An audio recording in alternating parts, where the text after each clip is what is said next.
I believe my parents resent me for starting my own family. I posted this in another sub, and someone recommended I post it here. I hope that's okay. I had somewhat of a revelation this weekend. I'm still processing how I feel about it and considering if I should confront my parents.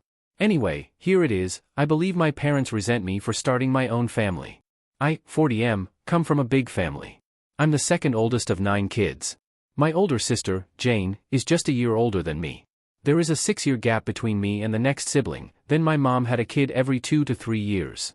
Since Jane and I were the oldest, we always helped with the little kids and the chores around the house. In fact, it was common for my parents and other adults to refer to us as Jane and OP and the kids. It's like Jane and I were not considered children, it's more like we were 2 other adults living in the house. We were homeschooled, so we were home all the time. Part of my job is that I would wake up, make breakfast for the kids, then get them started with their school or activities before I started my own schoolwork. Jane would sleep in because she was more of a night owl, and it was her job to help at night with the baby, because there was always a baby. Jane and I did most of the chores around the house. We took turns either cleaning the kitchen or doing the laundry, of which there was a lot. I did all the guy stuff, like mowing the yard and taking out the trash. As I got older, I would delegate some of these chores to my younger brothers, but it was still my responsibility to make sure it got done. Once I was old enough to drive, I would run errands and take the kids everywhere. I can't tell you how many times I would take the kids to things like playdates or doctor's appointments. I would often tuck the kids in bed and tell them stories. To me these things were all just normal, but looking back on it I was more like a second dad to the kids than a brother. Jane and I did have a lot of freedom as teenagers to go out with our friends, if the chores were done. We didn't have cell phones back then. If we wanted to go out we would just tell our parents we were going and they didn't care, as long as we were back by the next morning. I moved out when I was 20, but I still spent a lot of time at my parents', and one of my younger siblings was almost always at my house. One brother, JJ, pretty much lived with me since he was 14 because he and our mom didn't get along. When JJ was 17 he got in a wreck and he called me instead of calling dad, because I was just the one who handled those kinds of things. During all of this time my parents always talked about how important it was for Jane and I to help with the kids because they were so busy with their ministry. I can't count how many times I had to drop what I was doing to take care of something because mom or dad were counseling someone. Sorry, I feel like I'm rambling. I hope I have painted an accurate picture of my childhood. Let's move on. I had not really dated much, but when I was 25 I met and started dating Anne. We fell in love fast, and got married less than a year later. My younger siblings love Anne. She is a great cook and hostess. Our house became the hangout spot. My younger siblings started calling her Mama Anne, something they still do to this day. We have now been married 15 years and have 2 kids of our own. My mom and Jane did not like Jane and get along okay now, but Anne and my mom do not have a good relationship. I never understood why, but I think I have finally figured out it's because they see it as Anne having taken me away. As Anne and I focused on our relationship and started a family, I spent less and less time doing things for my parents. My dad liked Anne at first, but over the past few years their relationship has soured. Throughout the years my dad has made comments to me about keeping up my responsibilities. One time he called me about one of the younger kids, who had gotten in a fight with my mom, and said you better get your brother and change his attitude. It's not okay how he treated your mom and you are going to make him apologize. A few years ago Anne and I set some boundaries with my parents, telling them we were not going to raise or discipline their kids. Our home is always open to my siblings, but we no longer let my parents try and use us to straighten them up. My parents have not taken this well. About a year ago Anne injured her foot and couldn't walk for a while. Just as she was getting better, I was diagnosed with kidney disease, which then turned into kidney failure. I've had several surgeries, with another one coming in a few weeks. It's been a rough year. During this time my parents have not only refused to help, they have actively made things harder for us. Things like promising to help with our kids but then canceling at the last minute, usually because something ministry-related came up. Recently my sister-in-law, who lives in another state, had a baby, and my mom has been staying with her and helping for the past 6 weeks. My SIL has said that mom is a godsend and is so wonderful. My dad has gone to help every weekend. This hurts me, because my mom wouldn't give us a single night to help with our youngest when he was born. Anyway, I'm sorry this post has turned out longer than I thought it would. I needed to get some of this off my chest. This weekend I was talking to another sister and telling her how I don't understand why mom and dad don't treat me like they do the rest of the kids, even Jane. It's like I'm not one of their children. And it just kind of hit me that they resent me for getting married and starting my own family and leaving them to raise their own kids. Part of me is relieved to finally realize why they treat me like they do, and part of me is sad. I'm kind of scared about this upcoming surgery, and I really wish I had a parent I could talk to about it. But I don't feel like I have parents, just some people that I co-parented my siblings with. Update. I spoke with my wife, Anne, about it last night. I said something along the lines of I've realized that my parents resent me for starting my own family and not helping them as much, and that is why they treat me so differently. And I think you've been trying to gently tell me this for years, but I was too dense to get it. We were sitting in the bed at the time, and she leaned over and patted me on the head and said, "You are so pretty." I laughed for like 10 minutes, it was a great emotional release. A lot of you said she sounds wonderful, and she really is. I just can't express how much I love her.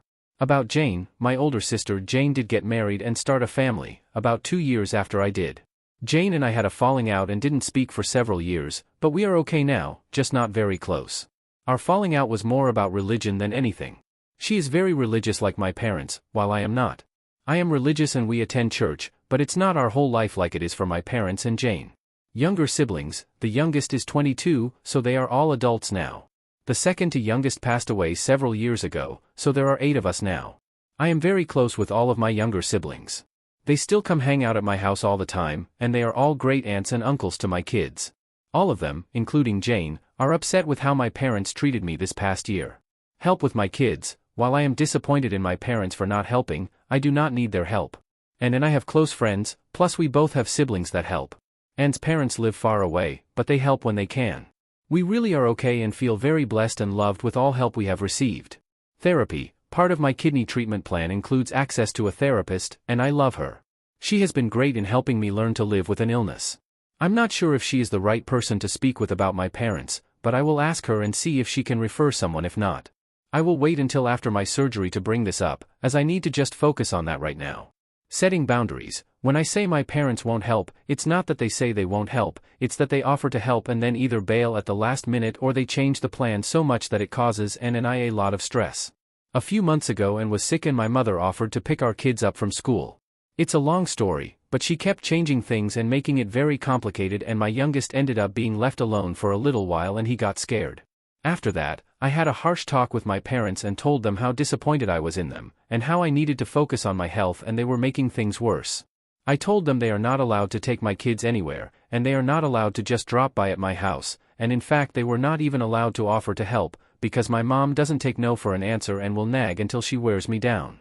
My parents were mad about this, but all 7 of my siblings took my side and rallied about me, and so my parents have respected that so far. Going no contact. A lot of people recommended going no contact. I don't want that. I still love my parents, even though they have not been great parents. My kids love them too, and I don't want to take that away. They are good grandparents, when they show up. I don't think my parents are awful people. I think they had this vision of how they wanted to have this big family and this big ministry, and I think they just didn't realize the responsibilities they put on Jane and I. I have spoken to them in the past and expressed how it was messed up that they put so much on us as kids, and they have apologized.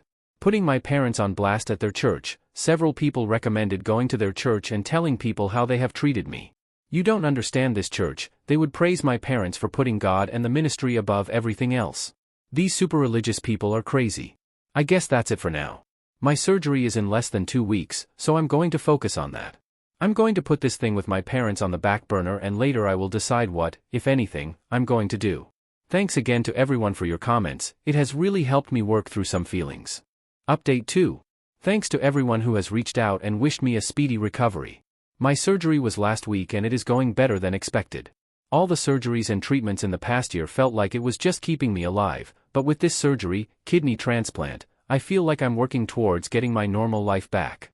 It's been hard and painful, but I was expecting it to be worse, so I can't complain at all. And is always telling me that she doesn't get enough credit for being funny, so the fact that so many of you laughed when she told me I was pretty has made her happy. She said, "I like these Reddit people." This whole post started because I was having a conversation with one of my sisters. I'll call her 6, since I can't keep making up names. Plus, she is following this thread and will hate that I am calling her that. 6 had had a fight with our parents, and I was sharing with her that and I had recently set strong boundaries with them and encouraged her to do the same. So she did, and they did not take it well. This led to several conversations with different siblings, and both 5 and 9 also decided to set some boundaries. This has also led to other siblings deciding to confront our parents about how they have treated me this past year while I have been sick.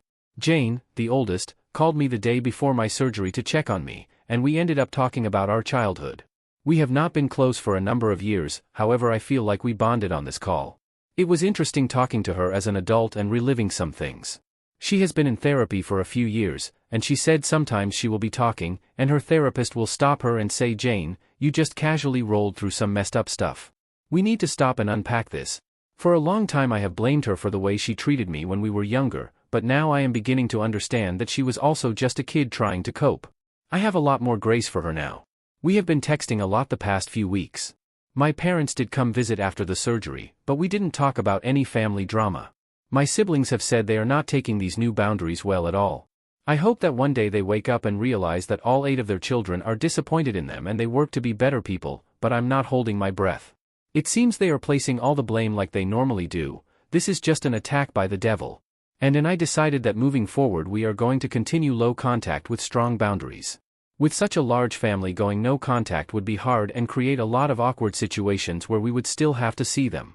We have also talked to our kids and they have both expressed they want to have a relationship with their grandparents. While I do not expect my parents to change, I do believe they will respect our boundaries. My attitude towards them has also changed. I no longer feel like I owe them anything. We will continue a relationship with them because it is what's best for my family, not because they deserve it. Lastly, I received a recommendation for a family therapist and I have an appointment scheduled for next month.